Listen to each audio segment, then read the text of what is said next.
Bonsoir monsieur, bienvenue sur la plateforme sanitaire Afrique Santé, l'information qui équivaut à une guérison. Nous allons parler aujourd'hui des reins. La journée internationale des reins s'est déroulée le mois de mars, plus précisément le 8 mars. Nous allons profiter pour évoquer les différents troubles, les maux qui peuvent atteindre le rein, dont l'un des plus connus est l'insuffisance rénale. L'insuffisance rénale signifie-t-elle inévitablement, automatiquement la dialyse? Peut-on y apporter une solution africaine? La réponse se trouve dans la bouche de nos experts. Je vous présente M. André Ouaka. Bienvenue, M. André Ouaka. Merci, Olivier. Bienvenue sur ce plateau. Encore plus de santé avec vous. Merci aussi de m'avoir invité. Nous rappelons que André Ouaka est chercheur indépendant. Monsieur Péchi, merci d'avoir répondu encore énièmement à cette invitation. Monsieur Péchi, bienvenue. Vous êtes aussi chercheur naturopathe.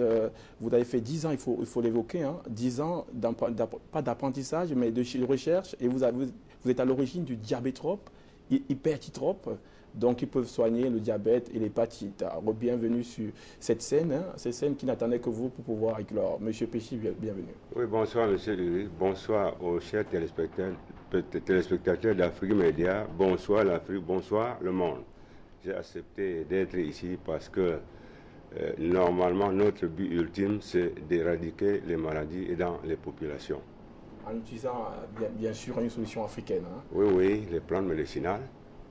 La présentation de nos gladiateurs de santé ainsi faite, nous allons apprécier ce que c'est que la fonction rénale. Ce sera en images.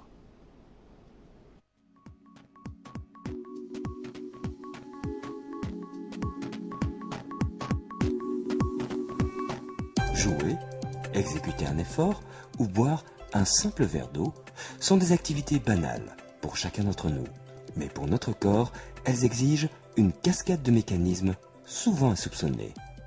En suivant le liquide que nous venons d'avaler, nous arrivons au sein de la circulation sanguine. Outre ces globules rouges et blancs, le flux sanguin transporte aussi un flux d'étranges particules plus difficiles à identifier. Il s'agit de déchets issus, entre autres, soit de notre alimentation, telle que l'urée, ou de notre activité musculaire, telle que la créatinine. Notre sang doit donc être épuré. 1/5 de notre débit sanguin passe par les reins pour y être filtré. Comment? Entrons dans l'un de nos reins. Chacun de nos reins se compose d'environ 1 million de centrales d'épuration, telles que celle-ci, appelée néphron. Le néphron est composé du glomérule et du tubule. Le glomérule est une pelote de petits vaisseaux sanguins permettant à une série de déchets tels que la créatinine et l'urée, que nous avons vu précédemment, de quitter le sang. Ces déchets passent dans le tubule rénal qui modifie la composition du liquide filtré pour aboutir à l'urine. L'urine quitte le rein par un canal nommé ureter et se déverse alors dans la vessie pour être ensuite définitivement éliminé. Le sang purifié par contre se dirige alors vers le cœur. Nous venons de découvrir 2 fonctions essentielles assurées par nos reins. D'une part, la filtration du sang et la production d'urine afin d'éliminer les déchets, mais d'autre part, nos reins régulent aussi la quantité de liquide circulant dans notre corps. C'est bien plus qu'un détail quand on sait que notre organisme se compose de 60% d'eau. Si nous retournons dans notre organisme, nous voyons aussi que nos reins produisent une série d'agents importants pour notre corps, certaines hormones. Par exemple, la rénine, une hormone très importante pour réguler la pression du sang dans nos artères. D'autre part, nos reins produisent également l'érythropoïétine, ou EPO. Cette hormone stimule la production de nouveaux globules rouges, qui sont chargés de transporter l'oxygène, le carburant de notre corps. Leur carence peut donc entraîner de la faiblesse et une fatigue. Enfin, nos reins se chargent aussi d'activer la vitamine D, qui favorise l'absorption du calcium, indispensable notamment pour nos os. Merci mesdames et messieurs, j'espère que vous avez apprécié humblement ce petit reportage. Monsieur André Rwaka, le temps pour nous de lever la confusion sur deux thèmes. Généralement, les gens disent j'ai mal au dos, j'ai très mal au dos. Et qu'est-ce que c'est que ce mal de dos? Est-ce qu'il n'y a pas de confusion à faire avec le mal de dos et le rein? Non, non, il faut faire très attention. Le mal de dos est différent. Le rein, le mal des reins. Régulièrement, les gens ils disent que j'ai mal au dos, j'ai mal au rein, j'ai mal au rein. En réalité, ils n'ont pas mal au rein. Ils ont un problème au niveau de la ceinture lombaire. Ils n'ont pas mal au rein, ils ont un problème au dos. Donc, le rein, c'est quelque chose de très, très, très précieux. On ne peut pas s'amuser à parler du rein n'importe comment. Voilà qui sort de votre bouche, la bouche d'un expert, monsieur Péchi, le temps pour vous d'entrer dans ce bain. La différence entre le mal de dos et le mal de rein, quelle différence peut-on faire? Oui, les deux n'ont pas de rapport. Bon, le mal de dos peut être peut-être le rhumatisme lombaire. Alors que lorsqu'on dit, quand on parle de rein, nous savons que justement le métabolisme est un phénomène. Le métabolisme du corps humain est un phénomène, n'est-ce pas, qui justement entraîne justement la formation des déchets. C'est-à-dire ces déchets doivent être éliminés le plus tôt possible, faute de quoi ces produits de déchets vont encombrer, intoxiquer le sang, les organes, les tissus. Alors, déjà, lorsque on parle d'une insuffisance rénale, Avant d'embrayer sur l'insuffisance rénale, on aura le temps de le faire ici. Il faut dire à nos nombreux téléspectateurs que le mal de dos ou la lombalgie ici, c'est plus fréquent chez les sportifs, ceux qui font des sports intenses, au lieu des métiers un peu difficiles comme la maçonnerie, pour des charges lourdes. Là, on dit qu'on atteint de lombalgie pour signifier le mal au dos. Alors, il peut y avoir aussi des hernies discales. Juste pour signifier la différence entre la lombalgie, le mal de dos et le mal de rein. Le mal de rein, nous entrons le plein pied. Nous allons évoquer le premier mal rénal qui est l'insuffisance rénale. Et je vous donne la parole, M. Féchy, pour donner la définition de ce que c'est que l'insuffisance rénale. Bon, on peut définir l'insuffisance rénale comme étant une maladie chronique du rein, caractérisée par un fonctionnement rénal insuffisant. Bon, pouvant, n'est-ce pas, entraîner l'anurie, l'oligurie. Anurie, qu'est-ce que ça veut dire? C'est-à-dire un manque total d'émission d'urine ou un manque partiel d'émission d'urine. C'est la définition que vous faites de l'insuffisance rénale. Monsieur André Rwaka, l'insuffisance rénale, c'est pas la première fois que vous entendez, certainement vos patients ont déjà accouru vers vous plusieurs fois pour demander de l'aide de l'insuffisance rénale. Comment peut-on donner une définition assez simple de l'insuffisance rénale? En fait, l'insuffisance rénale, aujourd'hui, on se rend compte qu'il y a des insuffisances rénales aiguës qui sont des insuffisances rénale dont le rein a été détruit d'un côté, puisque l'homme peut vivre avec un seul rein. Alors, il y a maintenant les insuffisances rénales, que je peux dire totales, tous les deux reins ont été défectueux, ont été détruites. Est-ce que l'on peut vivre sans rein? C'est possible? Non, non, non. Même lorsqu'on dit que le rein est complètement détruit, il fonctionne ne serait-ce qu'à 10%. Vous comprenez? Donc oui, donc en fait, lorsqu'on parle d'insuffisance rénale, étant aigu, on peut vivre avec un seul rein. Mais quand il est total, on est obligé de faire la dialyse. Pourquoi? Parce que le rein a un grand rôle. Il a pour rôle d'éliminer l'urée et la créatinine dans le sang.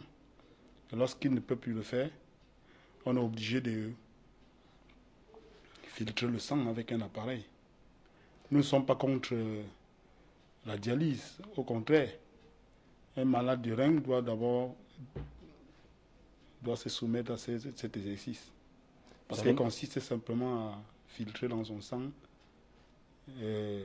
La dialyse qui est une forme de rein artificielle. Ce n'est pas une rein artificielle, c'est quoi? C'est aider le corps à éliminer les déchets que le rein aurait pu éliminer.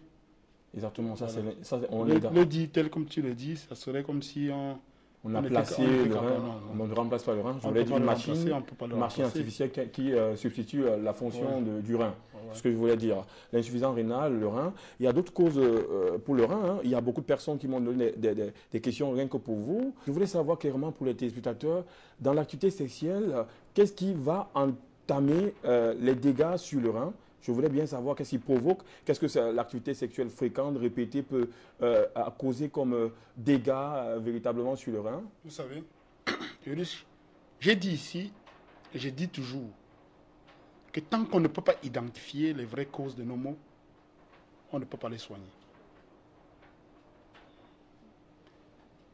Il est démontré que 90% des malades d'insuffisance rénale ont d'abord été diabétiques ou hypertendus. Ça suppose que l'automédication qu'on les a soumis,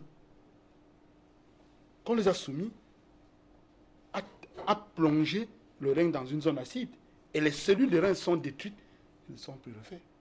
Et c'est clair. Ça suppose. Et ces malades dont on les a soumis à des automédications ne consomment pas suffisamment d'eau pour pouvoir permettre, parce que c'est un problème de concentration. Lorsque dans le liquide biologique, il y a constamment des acides, les organes vont en souffrir. Donc je dis bien, 90% des malades de rein ont été d'abord hypertendus, diabétiques. Ulrich, je disais ici la dernière fois que l'Afrique peut sauver le monde. Parce que, je vais vous raconter une petite histoire. C'est un chien qui a soif. Il va vers une mare d'eau. Il veut boire de l'eau. Il constate qu'à l'intérieur de l'eau, il y a un autre chien. Il la boit, secoue sa queue, s'enfuit. Mais il a toujours soif. Il revient. Il y a toujours le chien dedans. Mais il ne comprend pas que ce chien est sa propre image reflétée par la mare d'eau. Il s'en va. Pour finir, il meurt de soif. Mais je dirais aux Africains de ne pas se moquer de ce chien. Pourquoi? Parce qu'il est à notre image. Ce chien représente, le chien représente l'homme que nous sommes et la mare d'eau représente le monde dans lequel nous vivons. Parce que je ne comprends pas comment nous vivons dans une société où les choses sont claires devant nous. Et nous cherchons toujours les causes ailleurs. Mais comment expliquez-moi comment est-ce que 90% des malades du rein ont été d'abord hypertendus et diabétiques. Et ils sont soumis à un traitement abusif des médicaments. Et c'est ça qui est la cause de la destruction de rein. La surmédicalisation, ce que vous voulez dire? En général, les aliments qui produisent exagérément des acides. Ces médicaments sont excessivement acides. Et lorsqu'ils plongent le rein dans la zone acide, le rein n'est plus oxygéné. Les cellules de rein meurent, ne peuvent plus se régénérer.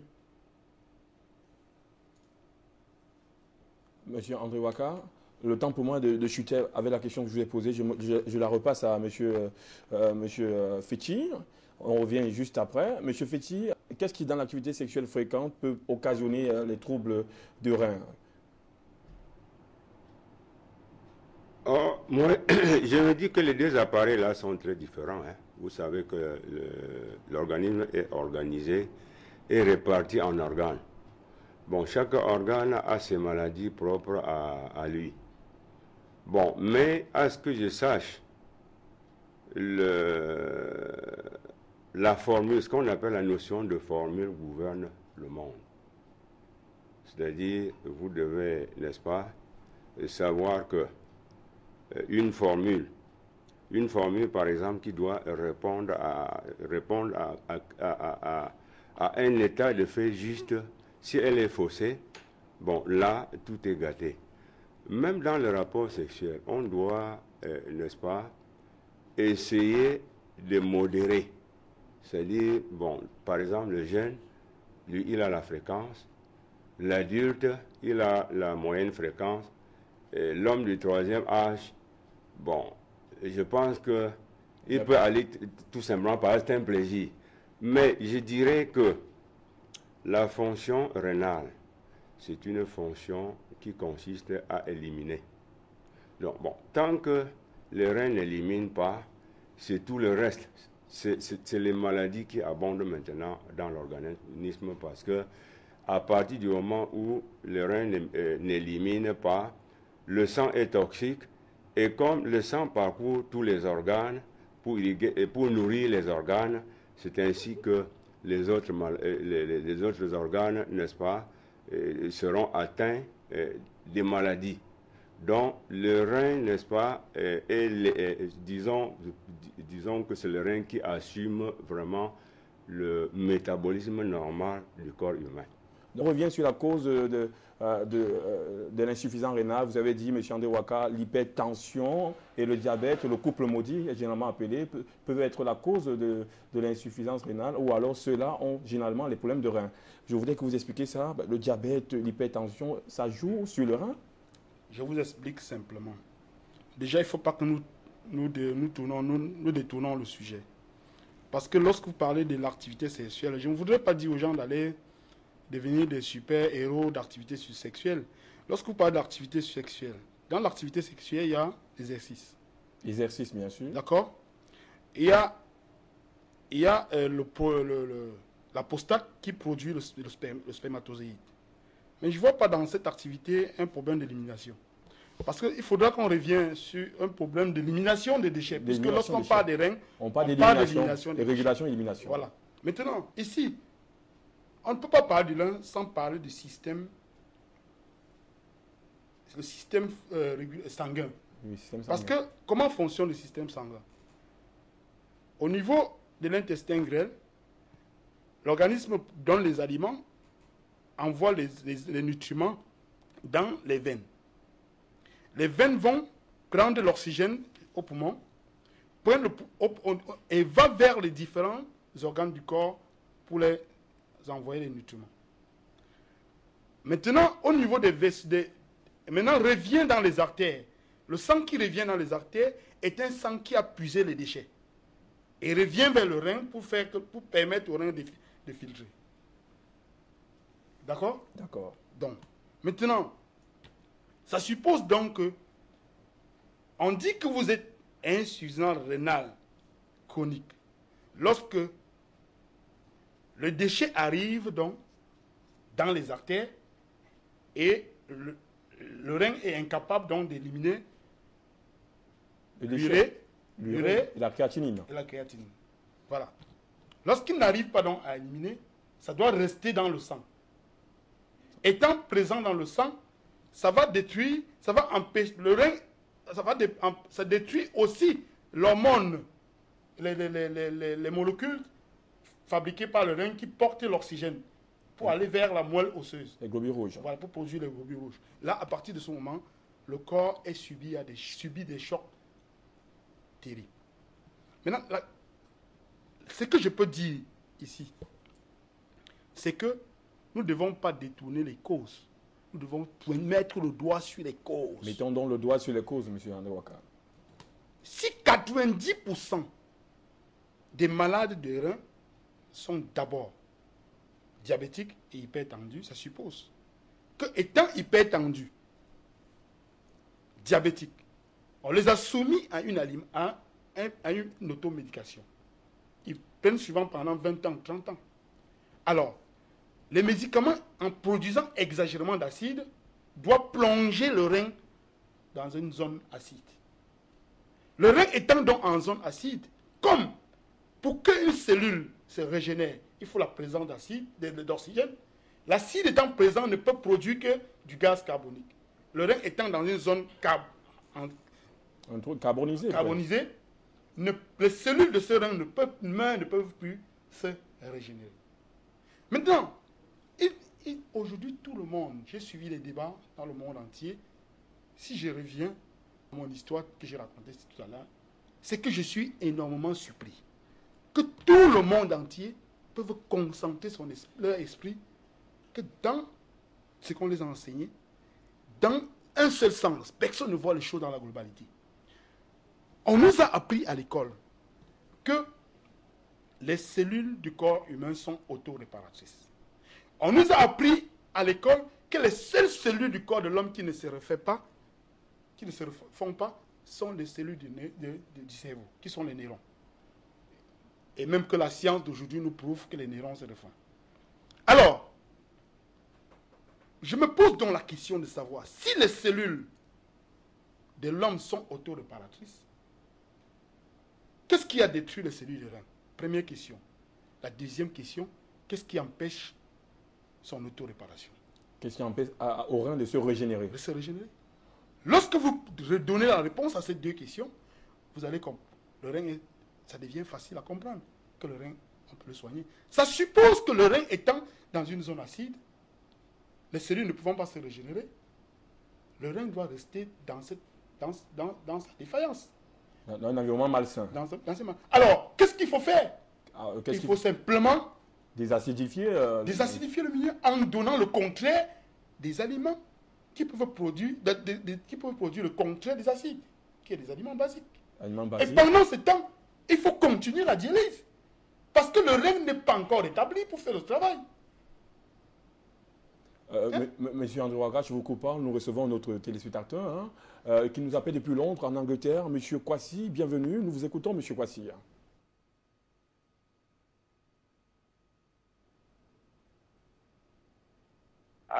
Bonsoir le plateau.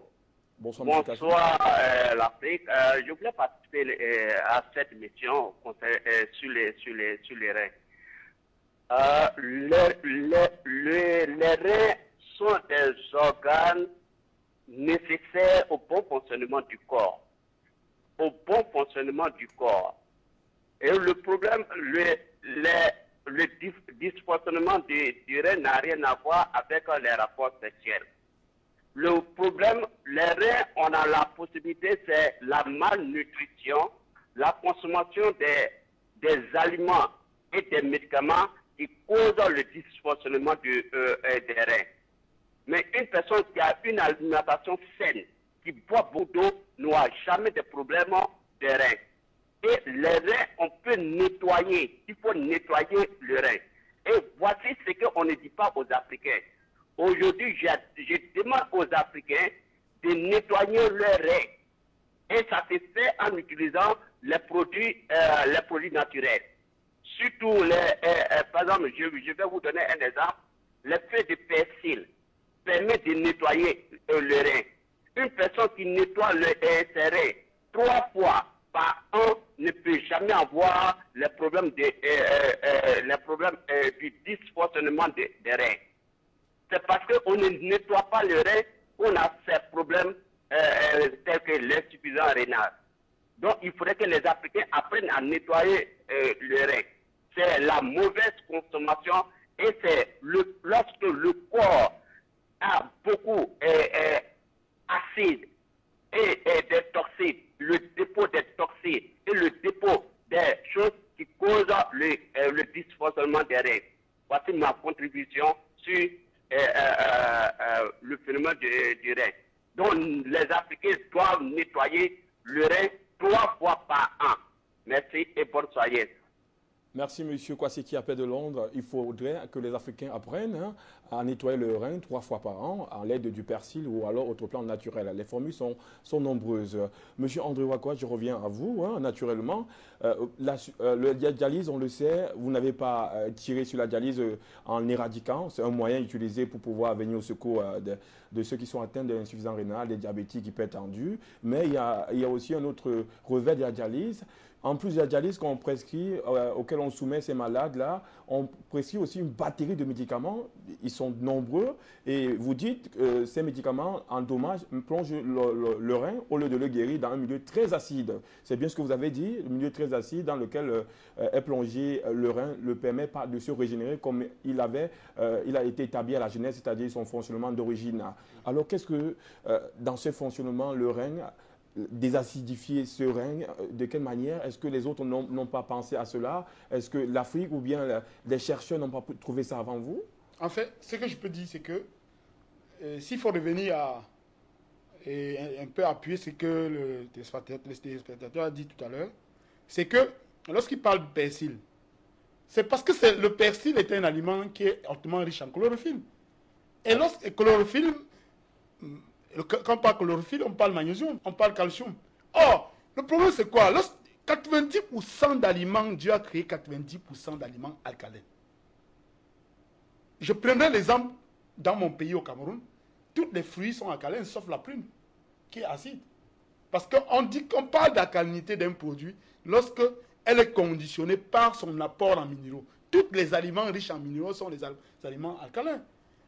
Et qu'est-ce qui se passe? Lorsque vous consommez un aliment alcalin, il arrive, il trouve les acides, il les transforme. C'est comme si vous avez utilisé le dissolvant sur votre main pour éliminer le vernis. Lui, parce qu'il transforme le vernis, qui est un poison, en aliment consommable. Ça dit que ça rend ça utile. Il rend l'acide utile. Donc, il faut consommer ces aliments pour transformer les acides, parce que ça réagit de façon chimique. Il y a aussi des aliments qui agissent par action électrique, comme le charbon actif. Si vous prenez le charbon actif, ça capte ça comme les déchets, ça les prend comme les aimants. Donc, il y en a plein. Maintenant, s'il faut revenir à la question dont vous m'avez posée, vous ne pouvez pas, dans la dialyse, oui, elle est bonne, la dialyse, moi je l'approuve, mais ce qui accompagne la dialyse, le taux de médicaments qu'on donne aux malades, continue à lui plonger dans la zone acide. Il faut faire la dialyse en suivant un régime équilibré, ou bien en prenant des aliments hautement riches en minéraux, et en se privant de certains aliments. Ces aliments sont... Parce que vous ne pouvez pas opposer deux forces. Si vous mangez du bon poulet, le poulet en 45 jours, c'est, mon ami, c'est purement de la chimie. On fait un poulet en 45 jours, vous mangez étant malade. Vous voulez quoi? Il y a beaucoup de choses. Il ne faut surtout pas... il y a beaucoup de choses. Après la dialyse... Un malade du rein ne doit pas goûter la viande.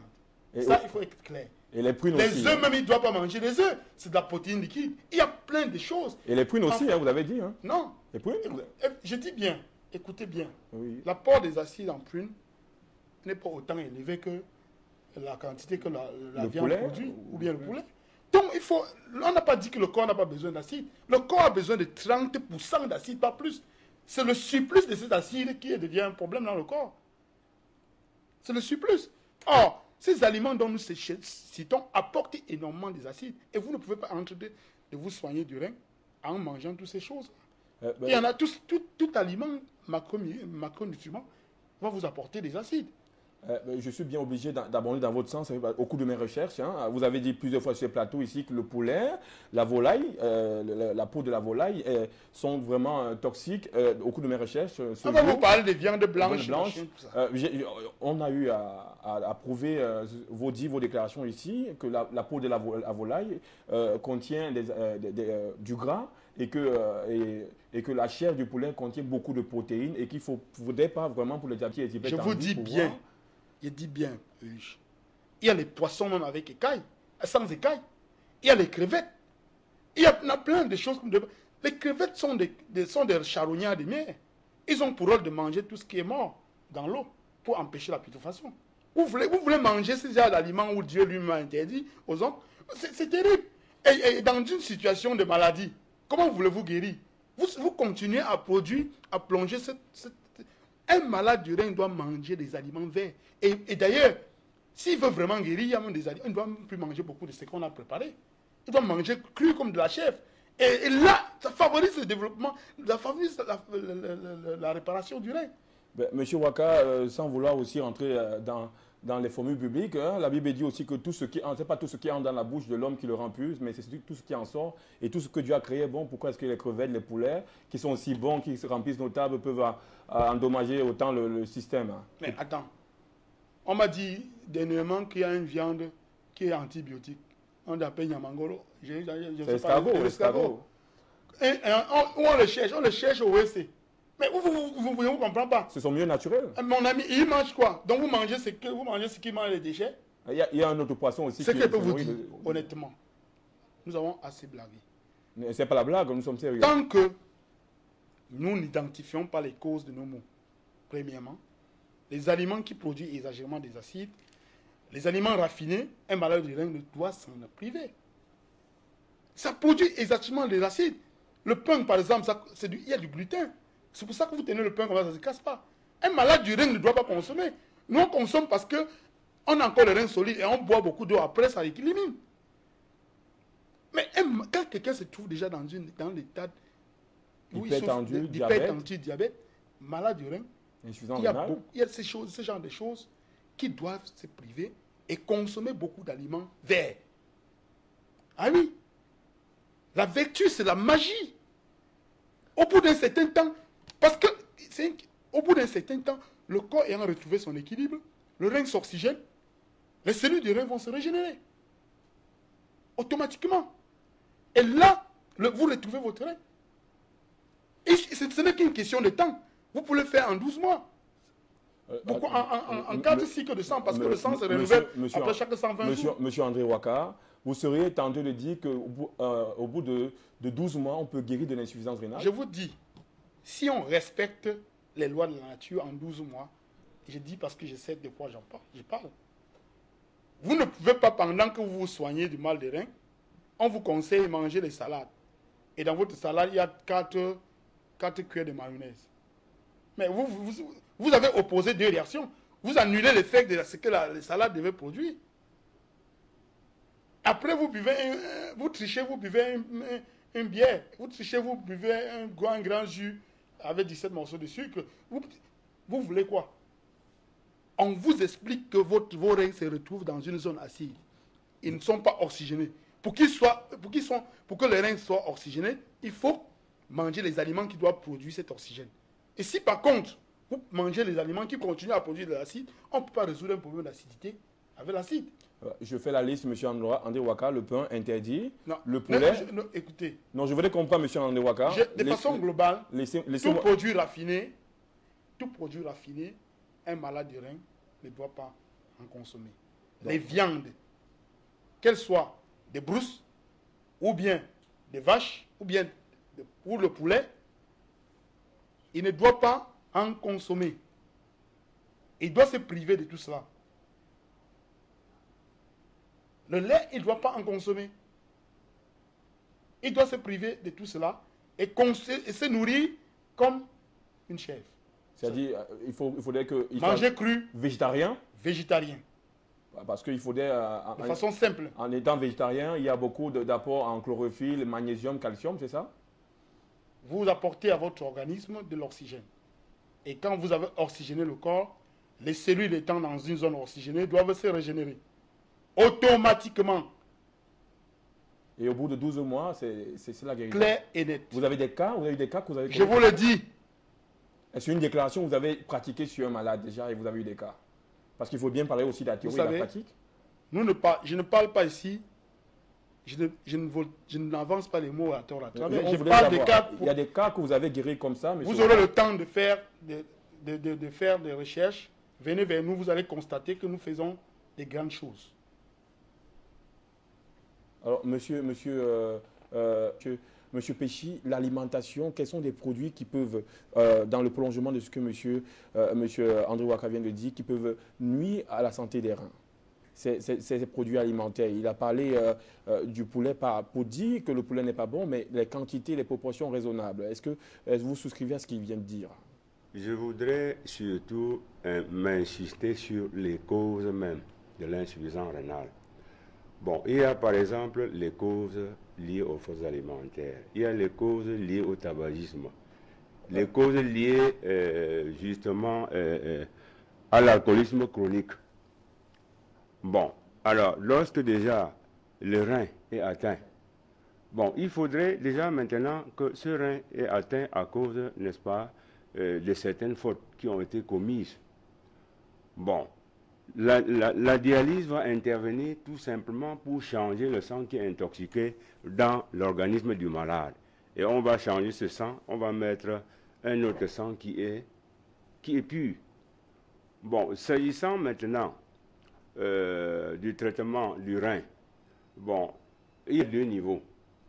Si, par exemple, cette maladie du rein, n'est-ce pas, est infectieuse, telle que la néphrite toxique chronique, bon, il faudrait maintenant traiter pour éradiquer, par exemple, l'agent infectieux qui cause, ou si le rein est sale, il faudrait maintenant intervenir en nettoyant le rein.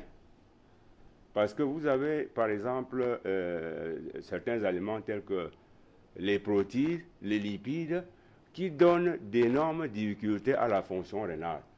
À force de les consommer de façon répétée et prolongée, bon, ça surcharge les reins et ça entraîne justement une insuffisance rénale. Bon, à ces cas-là, on pourra, n'est-ce pas, nettoyer les reins à travers certaines tisanes dépuratives. Oui, exactement, c'est-à-dire dans la liste des produits sur lesquels on ne doit pas trop forcer, il y a les lipides et les protéines.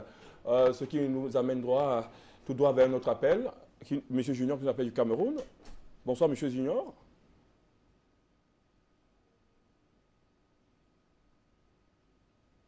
Monsieur Junior, bonsoir. Bonsoir. Oui, je vais demander au docteur sur le plateau comment faire pour guérir le cancer et la prostate. Et aussi, je voulais savoir comment faire pour avoir le contact de ce docteur sur le plateau. Merci beaucoup. Merci à vous. Monsieur, vous voulez savoir comment on fait pour avoir vos contacts. Ce sera très facile après cette émission. Sur la page dédiée qui est réservée sur le net, vous aurez tous ces numéros. Parlant du cancer de la prostate, ça va faire l'objet d'une autre émission. On aura le temps d'en parler longuement.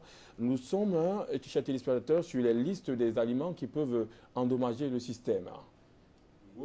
Monsieur Fétir, vous avez parlé des protéines et des lipides. Oui, les protéines et les lipides.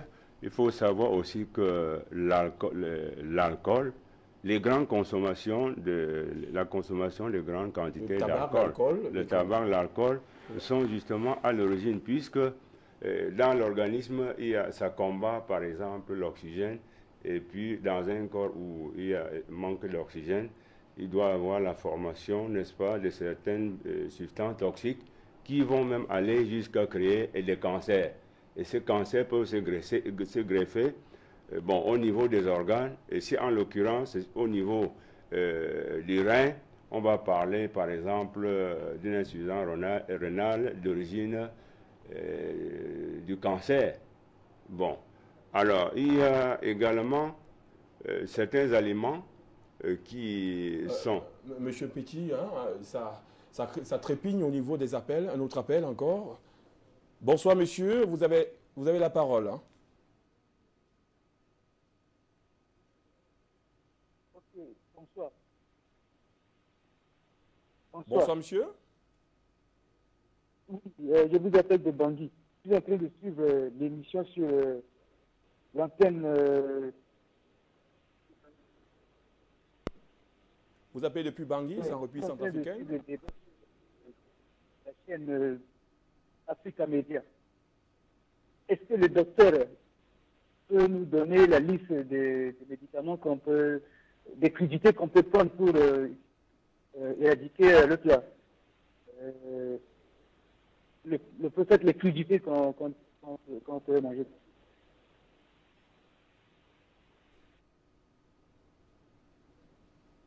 Monsieur, le téléspectateur nous appelait de la RCA, République centrafricaine, plus précisément à Bangui. Nous prenons un autre, le temps d'écouler la liste des questions. Oui, bonsoir le panel. Bonsoir monsieur. Ce que nous voulons, voilà que le monde évolue et que nous sommes déjà des sujets au tabac, à l'alcool, à tout ce qui n'est pas bon pour notre santé.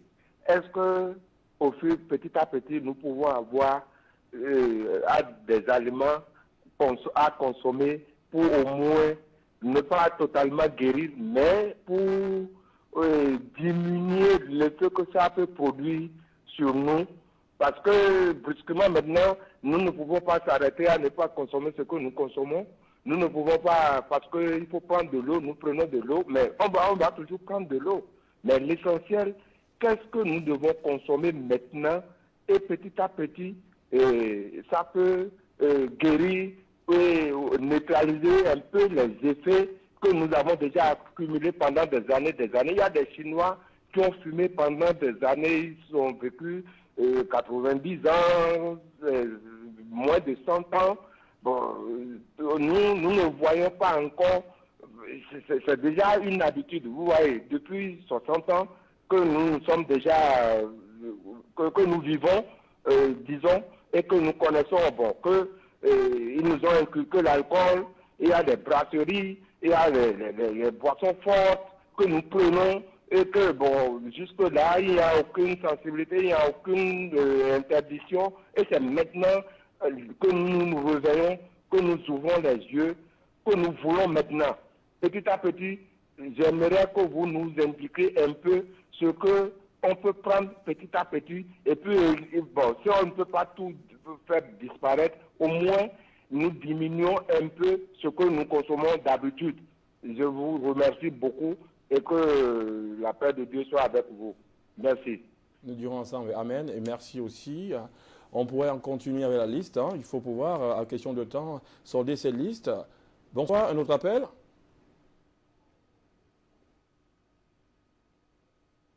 Bonsoir, monsieur. Bonsoir. Bonsoir l'Afrique, c'est M. Passy, j'appelle de Londres.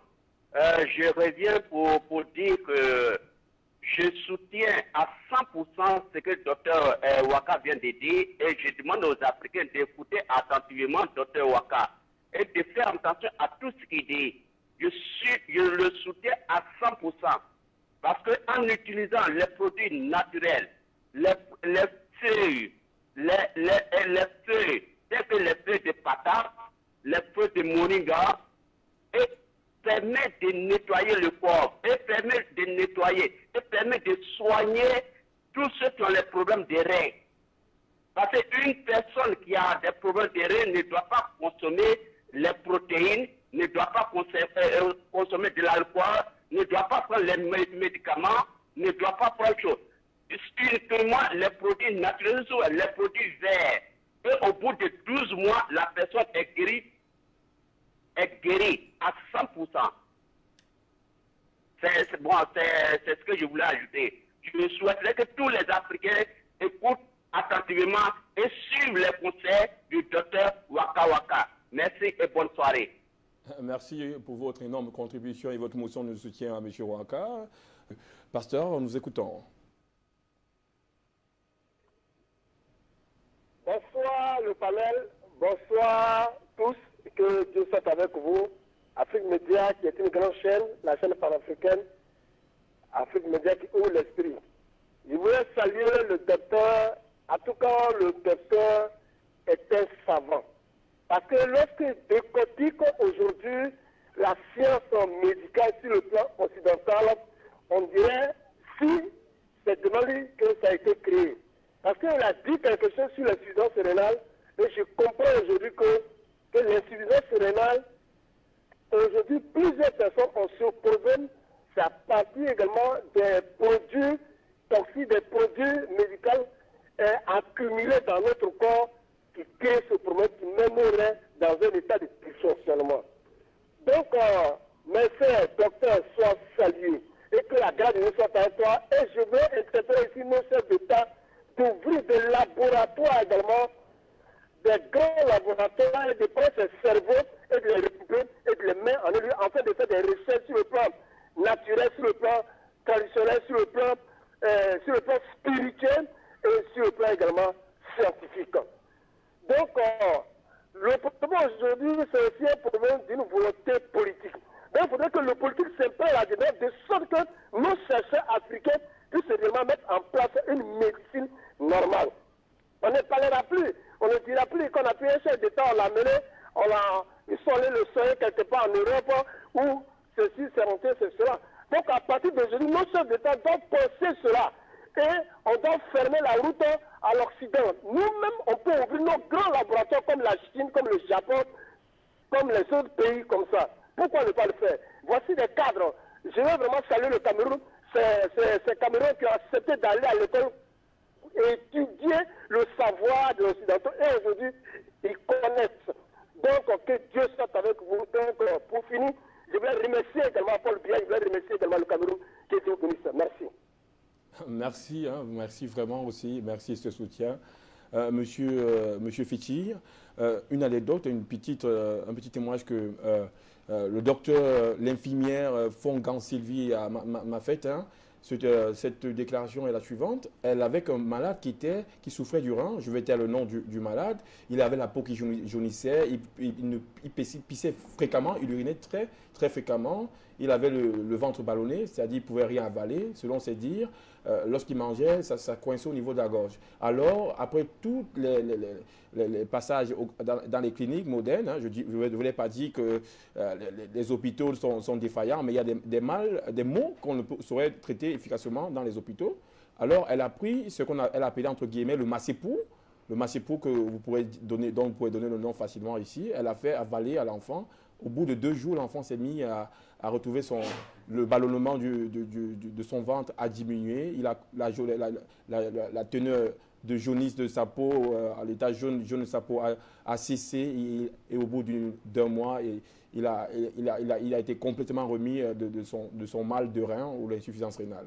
Est-ce que vous avez encore aussi des potions, des plantes que vous utilisez fréquemment pour guérir vos malades? Oui, justement, vous voyez la nature. La nature est vraiment très compétente dans le traitement des maladies comme les insuffisances rénales et d'autres maladies. Pourquoi? Parce qu'on utilise les plantes vertes. Ces plantes vertes sont riches en chlorophylle, en magnésium, et c'est des substances qui ont capacité de pouvoir nettoyer dans l'organisme des toxines qui créent, n'est-ce pas, des problèmes assez graves pour entraîner des maladies. Moi, par exemple, dans ce traitement d'insuffisance rénale, j'ai au moins 300 grammes de feuilles d'aconia. Bon. On peut trouver partout? Oui, qu'on peut trouver partout. J'ajoute par exemple le citron qui est un fluidifiant sanguin et qui est riche en vitamines et en sels minéraux, sans oublier aussi la citronnière africaine qui est riche en sels minéraux, en vitamines et puis beaucoup d'autres substances et qui traite l'insuffisance rénale, qui nettoie justement le rein qui est surchargé et qui ne filtre plus. Ceci pendant, disons, 3 mois, bon, le problème est résolu. Ben, c'est ce que j'ai lu au sortir de votre cabinet sur la fiche qui détient le nombre de maladies pour être guéri juste à base des plantes naturelles. J'ai vu insuffisance rénale, guérison en 3 mois. Est-ce que vous avez vraiment guéri des malades en 3 mois? Justement, quand vous voyez l'insuffisance rénale, soit le rein a été surchargé parce qu'on a consommé trop de protéines, trop de lipides, ça a donné beaucoup de travail à la cellule rénale et puis la cellule rénale a cédé, les toxines sont entrées dans le sang. Ou si c'est le cas d'un rein infecté, par exemple par rapport à la néphrite, bon, on apporte, n'est-ce pas, un traitement antibiotique qui va d'abord enrayer, n'est-ce pas, le microbe causal. Et puis, bon, maintenant, on donne par exemple des plantes qui vont contribuer à la régénération des cellules, et puis d'autres également qui vont augmenter le taux de concentration d'oxygène dans le sang et tout va aller bien.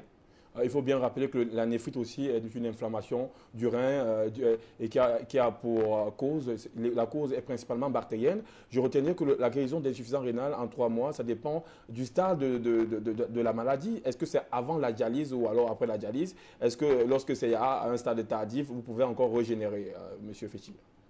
Bon, lorsqu'on dialyse le malade, bon, c'est en ce moment-là qu'on fait un traitement le plus naturel possible. Parce que dans le traitement naturel, bon, il y a vraiment des éléments qui sont là pour reconstituer, par exemple, les cellules qui ont été abattues par la maladie. Il y a des substances pour oxygéner un organisme qui est resté longtemps plongé dans les toxines. Et tout va aller mieux. Parce que quand vous constatez... Monsieur Péchi, pour pouvoir rentrer dans plus de précision, est-ce qu'un malade qui a atteint insuffisance rénale, qui était sur dialyse, est-ce que vous voulez guérir au point où il n'utilise plus la dialyse, il mange naturellement comme tout le monde? Non, on va... le traitement naturel va aller de pair avec la dialyse jusqu'au moment où, normalement, il retrouve sa santé.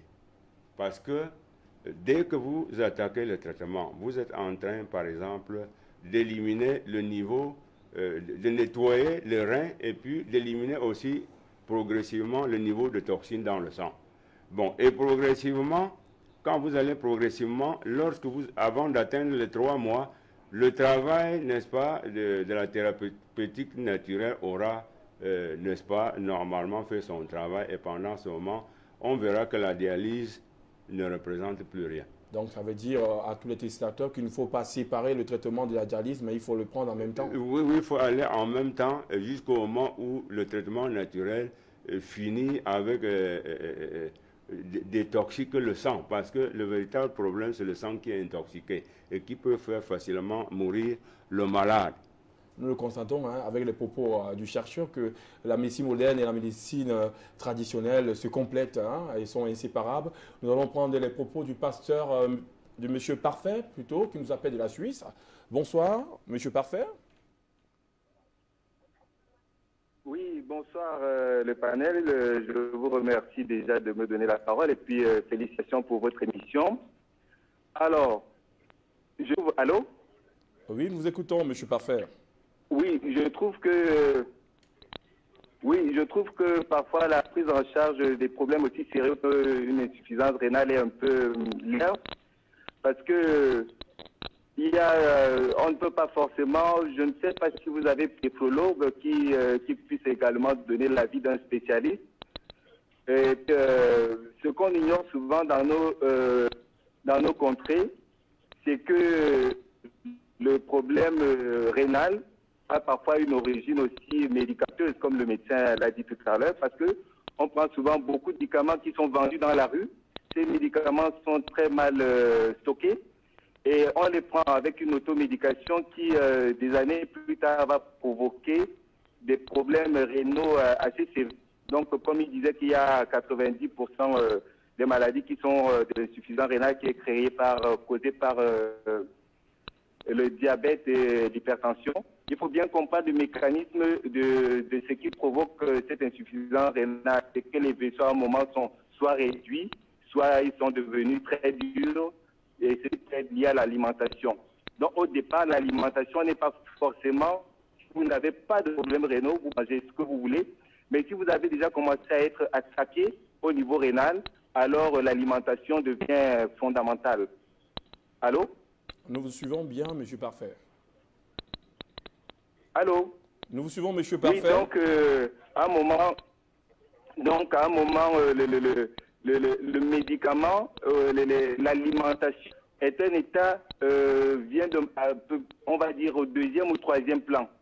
Donc il est impératif déjà qu'on prenne des mesures en amont où il faut gérer le problème des médicaments, le problème des médicaments vendus dans la rue par exemple, le problème de l'automédication, et même le palu peut provoquer une insuffisance rénale parce que quand vous avez par exemple chez les drépanocytaires des crises de palu, il y a une ischémie qui va apparaître au niveau rénal. Donc je trouve que pour qu'à un moment qu'on puisse parler d'un problème aussi sévère et économiquement lourd, parce que nos États souffrent beaucoup de ce problème, parce que la dialyse elle coûte excessivement cher. Il faudrait quand même qu'on prenne des néphrologues. Je pense que dans vos environnements, il y a d'excellents néphrologues qui puissent également donner leur avis et qu'on ne se contente pas seulement des naturopathes. Sinon, on entre dans la même logique. 15-20 ans après, vont provoquer des problèmes irréparables. Je vous remercie. Merci de votre énorme contribution, de votre apport principalement qu'il faut mixer avec les néphrologues. Ici, le néphrologue, ici, c'est un spécialiste qui s'occupe du rein. Nous allons prendre notre appel qui vient de la Côte d'Ivoire. Bonsoir, monsieur. Bonsoir, monsieur. Bon, je voulais participer à l'émission. Je m'appelle monsieur Tidei. Je m'appelle Tidei, j'appelle de la Côte d'Ivoire. Vous voyez, ce que le docteur est en train d'expliquer, c'est vraiment très juste. Mais je voudrais qu'il passe un peu en profondeur. Parce que s'il montre les médicaments qu'on doit, c'est-à-dire ce qu'on appelle les feuilles qu'on doit prendre de manière juste. Là, comme ça, en entendant, on peut prendre ça de temps qu'on n'est même pas que ce truc de comment intelligent rénal là nous arrive. Parce que vous voyez aujourd'hui, les Africains se sont réveillés. Et nous avons des éminents chercheurs qui sont vraiment au haut niveau pour pouvoir nous soigner sans même faire recours à la médecine moderne. Voilà pourquoi, à chaque fois que, comme on appelle, l'émission passe, nous sommes prêts à écouter, à assister, mais ils nous donnent les premiers soins, c'est-à-dire les premiers traitements, des trucs qu'on doit prendre pour éviter des choses comme l'insuffisance rénale. Parce que le docteur, quand on l'entend parler, on sait que vraiment, il y a de l'expérience. C'est quelqu'un même qui est fondamentalement, comme on appelle, un grand médecin. On dirait même que bon, il quitte le corps humain pour dire que ouais, le corps humain peut souffrir de ça et qu'il faut prendre ces gens de Dieu. Donc on le suit attentivement. Vraiment, je lui demande pardon. Il n'a qu'à aller plus en profondeur pour dire que pour éviter l'insuffisance rénale, les trucs à prendre, comment il faut s'alimenter. Mais vraiment que le Dieu Tout-Puissant le protège. Et je salue le panel. Merci de votre intervention. Hein. Cet appel venait de la Côte d'Ivoire, qui mentionnait aussi l'extrême, le coût très élevé de la dialyse de M. André Ouaka. Je vais passer la parole du berger à la bergère qui, les téléspectateurs vous réclament. Alors, à Cocody, j'ai fait ma petite recherche, 25 000 francs la dialyse, il faut minimum 3 dialyses par semaine. Vous pouvez compter combien ça vous fait par mois. Ce coût est vraiment très lourd à porter pour une famille moyenne. Alors, au sorti de ce que requérait le téléspectateur, quels sont ces aliments, quelles sont ces tisanes qu'on peut prendre pour pouvoir se soulager de l'insuffisance rénale ou bien pour pouvoir l'éviter en amont? Monsieur André Ouaka, vous avez la parole, les crudités, le changement de la consommation, comment ça s'opère? Bon, en fait, nous devons déjà savoir que chaque organe de notre corps se refait tous les 4 ans. C'est-à-dire le foie, le pancréas, tous les 4 ans au moins. Et pour que ces organes se refont, il faut que l'alimentation soit équilibrée. Le sang, par exemple, après 120 jours, tout le sang que vous avez sur vous aujourd'hui, après 120 jours, serait complètement renouvelé. Et pour que ça soit complètement renouvelé, il faudra que votre aliment soit équilibré. Maintenant, comment équilibrer les aliments? La première chose à faire, c'est que chaque Africain, dans chaque coin, doit comprendre qu'il doit cultiver sans engrais, sans herbicides, sans fongicides, parce que nous avons les procédés naturels pour avoir l'herbicide. Je vous prendrai un exemple. L'eucalyptus, par exemple, est un herbicide. Vous pouvez utiliser, vous séchez les feuilles d'eucalyptus et on extrait les feuilles, vous pulvérisez les feuilles dans votre champ, ça détruit ça fait fuir tous les insectes. Vous n'avez pas besoin des herbicides chimiques. Il y a des fongicides naturels, il y en a. Il y a des procédés de fertilisation du sol. La dernière fois, je vous ai dit, si vous cultivez, par exemple, la fleur jalousie dans votre champ, la première année, et que vous coupez la deuxième année pour déverser au sol, votre champ serait effectivement beaucoup fertile. Et les gens doivent comprendre qu'il y a des procédés naturels pour accéder aux choses qu'ils ont besoin. Maintenant, si aujourd'hui, vous allez au marché acheter une tomate, oui, bien sûr, elle est naturelle, mais elle a été cultivée par les engrais. Ça veut donc dire qu'à l'intérieur de cette tomate, il y a du nitrate, qui est comme un plat de riz dont on a jeté un goutte de pétrole. Là, il y a un problème aussi. Maintenant, qu'est-ce que nous faisons actuellement? Moi, je conseille à toute personne d'aller vers des plantes qui ne subissent pas des engrais. Par exemple, l'avocatier. On n'a pas besoin de mettre l'engrais sur l'avocatier. Vous allez vers les plantes, l'avocatier, le laurier, le moringa, les feuilles de patate, les arbres, le baobab. Il faut cueillir les feuilles. Alors, on fait on macère, ou bien on fait bouillir. Et comment bouillir? On ne doit pas porter ces plantes versées dans une marmite et mettre de l'eau et bouillir. Il faut bouillir de l'eau. Vous descendez de l'eau, vous déposez à terre, vous lavez, vous mettez à l'intérieur et vous fermez. Parce que l'ébullition fait sortir certaines vitamines. Comme la vitamine C, elle est soluble dans l'eau. Lorsque vous faites bouillir, ça fait sortir cette vitamine.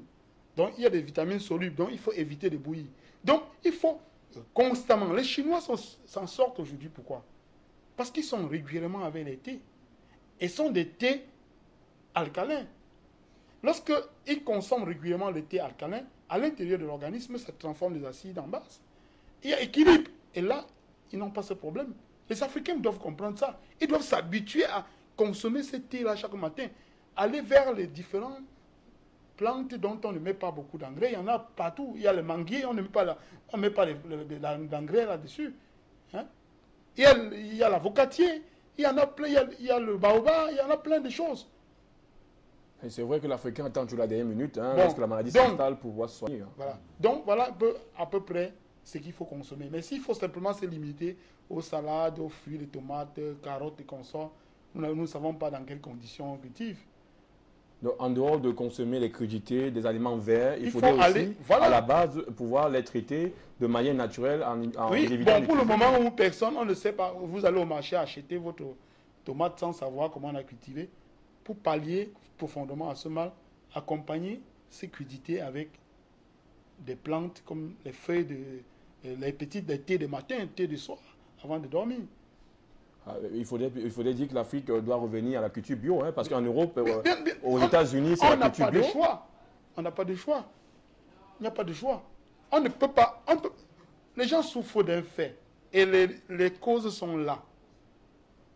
Hein? Parce que, M. Andrew Waka, aux États-Unis, on a constaté qu'il faut revenir à la culture bio. En Europe, c'est pareil. Il faudrait que l'Africain. Mais c'est pourquoi aujourd'hui on parle de développement durable. Quand on parle de développement durable, c'est de revenir à la source. Parce que les gens ont trop couru pour rien.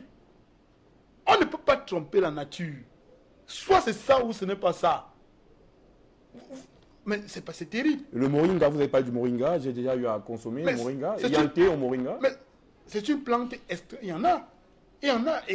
C'est une plante extrêmement riche. Genre, et c'est dans toutes les parties de l'Afrique. Dans toutes les parties de l'Afrique, il y a le moringa. Je peux en citer, il y en a des milliers. Je vous dis bien que Dieu a créé 90% d'aliments alcalins. Il n'y a que 10% d'aliments acides sur Terre. Il vaudrait mieux que les Africains prennent la culture. Mais il faut qu'ils se renseignent, il faut qu'ils se cultivent. Ils comprennent. J'ai bien dit ici, pour différencier un aliment acide d'un aliment alcalin, il faut chercher à savoir si cet aliment a un apport en minéraux. S'il a un apport en minéraux, il est alcalin. Vous consommez. Permettez, André Waka, Monsieur Feti qui trépigne déjà et qui tape des mains. Monsieur Feti, quelle consommation, hein, on voit avec votre forme, hein, vous montez tous les escaliers pour arriver jusqu'ici. Hein, est-ce qu'il y aurait des thés qui pourraient préserver les reins de la jeunesse? Oui, je dirais déjà que tous les arbres fruitiers comestibles que vous voyez là peuvent constituer des thés. Tous les arbres fruitiers comestibles peuvent constituer des thés. Vous pouvez d'un moment à l'autre soit aller cueillir les feuilles vertes, vous macérez, vous buvez, comme les feuilles d'avocatier, comme mon collaborateur venait de dire, et beaucoup d'autres feuilles. Même si ces arbres fruitiers sont sauvages, il faut d'abord déjà savoir qu'un arbre fruitier est un arbre, n'est-ce pas, qui produit à la fois les aliments, les médicaments, les substances qui, dans l'organisme, n'est-ce pas, contribuent à des nettoyages. À l'exemple de la médecine qui, aujourd'hui, vraiment utilise le thé, c'est tout simplement pour nettoyer le sang et empêcher ainsi les maladies à pouvoir s'installer. Je prends un exemple. Bon, lorsque on a une surface qui est blanche, vous ne pouvez pas voir une mouche qui vient s'y déposer. Mais une fois déjà que cette surface est blanche, et que cette surface est noire, les mouches, les fourmis vont piluler. Bon, ce qui veut dire que l'utilisation des thés qui relèvent de tout arbre fruitier comestible n'est-ce pas, peuvent jouer, n'est-ce pas, le rôle de l'épuration. Et quand le sang est épuré, vraiment, c'est déjà une thérapeutique qui est à la une. Les infections ne peuvent plus venir, ils vont fuir. Je retiens avec vous que moi, je change la façon de regarder l'Afrique. Hein. Je voyais la forêt comme un lieu d'exploitation du bois vers l'étranger. La forêt n'est pas que le bois, il y a aussi des plantes médicinales. Hein. Ce qui permet d'embrayer avec le téléspectateur, M. Ismaël, qui nous appelle de la Suisse, qui va certainement nous parler d'autre chose que la forêt. Hein. Oui, allô, bonjour. Bonsoir, le plateau. Bonsoir, je monsieur. vous appelle pour demander, monsieur le docteur André Waka, par rapport à nous de la diaspora qui sont en Occident, qui n'avions pas pratiquement des aliments bio, des trucs bio, qu'est-ce qu'on doit faire pour suivre le régime et tout, parce que nous sommes en Occident, on n'a pas forcément des aliments bio comme en Afrique. Donc, qu'est-ce qu'on pourra faire? Qu'est-ce qu'il peut nous conseiller? Moi, par exemple, tous les matins, je bois de l'eau avec du citron. Vous savez, il y a le citron ici, c'est pas le citron de l'Afrique. C'est pas bio. Donc, c'est pourquoi je t'appelle. Merci. Et félicitations pour tout ce que vous faites pour nous. Merci. Au revoir. Bonne journée. Merci pour votre encouragement. Voilà une différence qui est faite par un consommateur étranger. Le citron étranger de la Suisse n'est pas le même que le citron cultivé en Afrique. Comment faire pour pouvoir les approvisionner, M. Aujourd'hui, nous sommes en train de préparer, nous avons pensé à cela, bien que c'est encore difficile de les envoyer les choses de là, parce que à chaque fois qu'on m'a commandé des choses vers là, j'ai de la peine à envoyer, puisque de l'autre côté, ça n'accepte pas facilement que ça passe. Parce que nous avons trouvé des procédés de séchage des aliments. Par exemple, les feuilles d'avocatier, on peut les sécher, il y a des procédés de séchage. Parce qu'en fait, dans chaque plante que Dieu a créée a une carte génétique qui est fonction des éléments qu'il contient. Et tous ces éléments sont actifs, sauf l'eau. L'eau est la seule chose dans la plante qui est neutre. Donc lorsque vous avez enlevé l'eau d'une plante, vous avez séché et enlevé une eau d'une plante, la plante ne souffre de rien. Alors nous avons des procédés de séchage qui sont même naturels. Il suffit de sécher à l'ombre du soleil pour éviter que le soleil, les rayons UV désaltèrent les nutriments qui sont à l'intérieur de la plante. Parce que nos parents, à l'époque, vous allez constater, ils séchaient les choses au grenier. Ils n'étaient pas bêtes pour ne pas sécher au soleil parce que les rayons UV devaient dénaturer les nutriments qui sont à l'intérieur. Alors, ces procédés, nous le faisons en grande portion. Aujourd'hui, capable d'envoyer en Europe que les gars consomment comme le thé. Il suffit de prendre ça dans une cuillerée et mettre dans sa tasse. Quelques minutes après, il filtre, il boit. Mais il n'y a pas de possibilité. Il faudra qu'on trouve des voies pour trouver comment, parce qu'on peut les envoyer ça régulièrement. C'est rien. Pourquoi est-ce qu'on peut envoyer d'autres? Pourquoi est-ce qu'ils peuvent envoyer les ballots de friperie en Afrique, mais on ne peut pas envoyer une petite boîte de feuilles d'avocatier à quelqu'un qui a besoin? Il faudra qu'on doit trouver des moyens. Monsieur André Waka, on apprend beaucoup. Grâce à vous, je viens de pardonner mon grand-père qui, moi, je l'accusais. Hein, chaque fois, il séchait tous les aliments tellement au grenier. Le grenier était tellement plein. Je lui demandais à la feu grand-mère, pardon, pourquoi est-ce que c'est toujours au grenier qui sèche? Vous voulez me dire que sur le soleil, il y a des nutriments qui peuvent être perdus, que le grenier peut... Je pourrais lui dire pardon à titre posthume. On pourrait aussi... prendre aussi cet appel qui vient du Cameroun, Monsieur André. Monsieur Tonle, autant pour moi, Monsieur Tonle, bienvenue. Oui, Monsieur Tonle, bonsoir. Bonsoir, Monsieur Tonle. Merci, Monsieur Lurich. Bonsoir le panel, bonsoir Dr Waka et ses collègues. Oui, d'entrée de jeu, je remercie Dr Waka et ses collègues pour les bons conseils qu'ils nous donnent sur le plan alimentaire.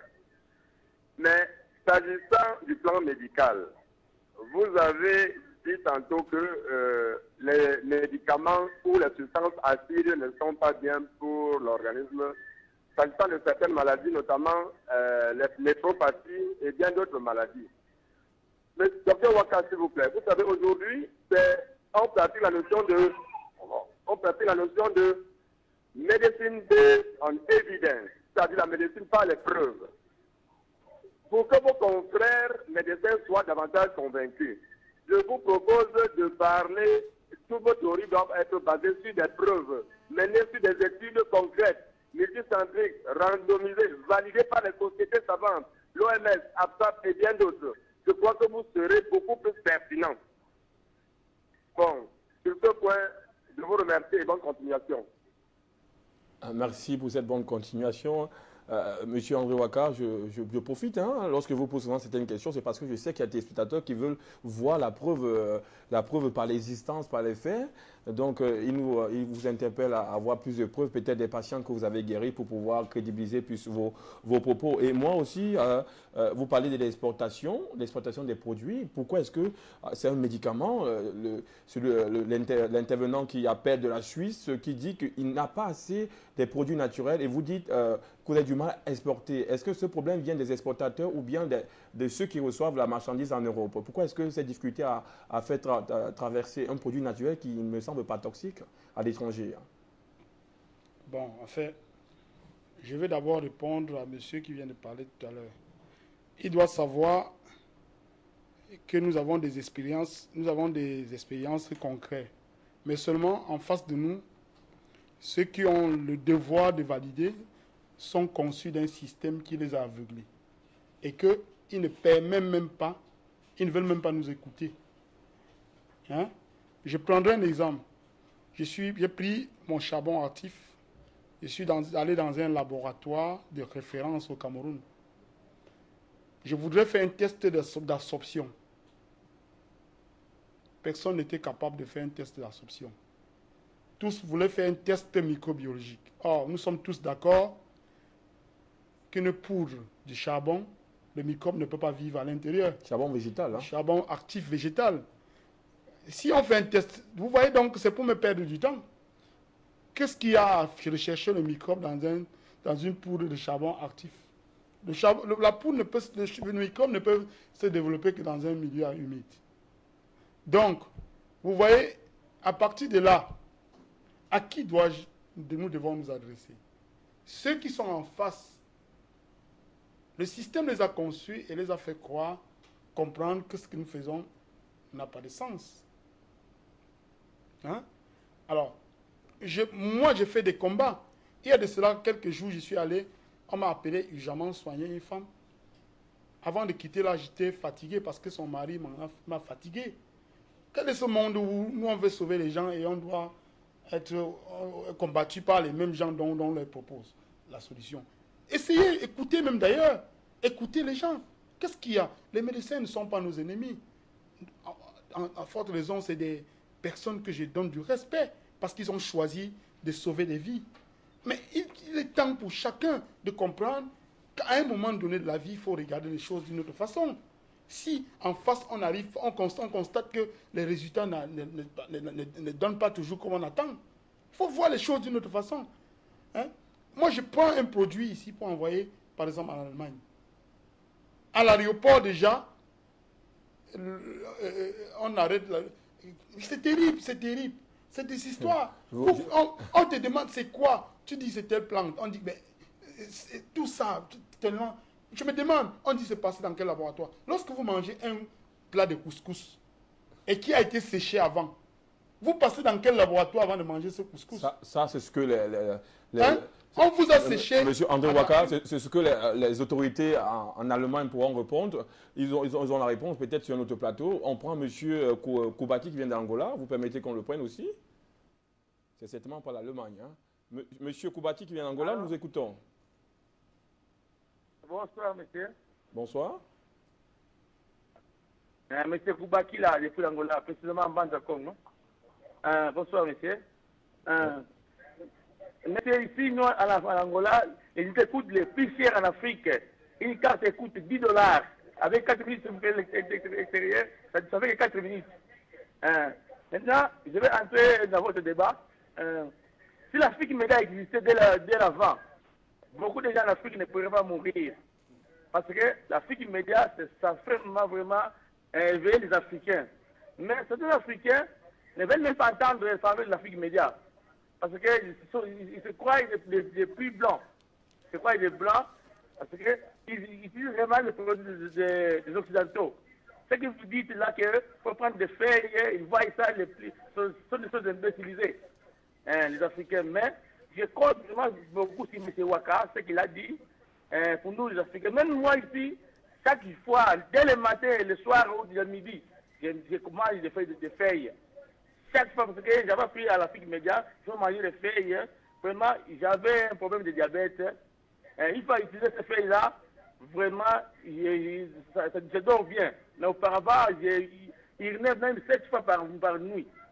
Maintenant, lorsque j'avais commencé à utiliser ces feuilles-là que je mange chaque fois, même je dors même pendant la nuit. C'est pour ça que je vous félicite. Il faut que vous fassiez une réunion africaine, appelez tous les pays africains. Vous vous mettez ensemble, vous tous les chercheurs, pour que vous puissiez à chercher les médicaments pour commencer à soigner les Africains. Sans quoi, on a parce que l'Afrique immédiate, pas tout le monde qui suit cette télévision. Parce que moi je suis dans l'Angola, je suis dans un pays où on parle la langue portugaise. Voilà, il n'attend même pas de parler de Merci. Voilà qui témoigne de l'efficacité d'Afrique Santé, l'information sanitaire. Il vient nous dire qu'il souffrait de diabète, il n'arrivait pas à dormir, mais grâce à votre rapport ici, sans cesse, il peut dormir, il est soulagé et ça peut se témoigner au son de sa voix. Il est très joyeux. Ça nous encourage plus fortement. On va sortir de cette émission, monsieur Fetti, le chercheur qui continue pour vous rajeunir de plus en plus. Monsieur Fetti, merci de votre énorme contribution à toute l'Afrique entière. Monsieur André Ouaka, je sais que vous avez des problèmes d'exportation, mais il n'y a aucun problème qu'il ne saurait trouver une solution. Avec le temps, vous pourrez exporter votre moringa et tout votre savoir à l'extérieur. L'Afrique vous dit merci par ma voix. L'insuffisance rénale, peut-on échapper au diktat de la dialyse? Nous avons ici eu des propositions naturelles, complétées par la médecine aussi moderne. On ne peut pas échapper au diktat de la dialyse, mais on peut compléter la dialyse par une alimentation saine et riche en plantes vertes et aussi éviter une surmédicalisation qui pourrait toxifier davantage l'organisme. Alors, nous allons sortir ici avec sénérité, avec un nez serein, avec nos reins en bonne santé. Alors, nous disons au revoir, mesdames et messieurs. Merci d'avoir contribué à cette émission. Merci à tous, la partie technique, réalisateurs, directrices d'information et tout l'Afrique. Au revoir et à bientôt.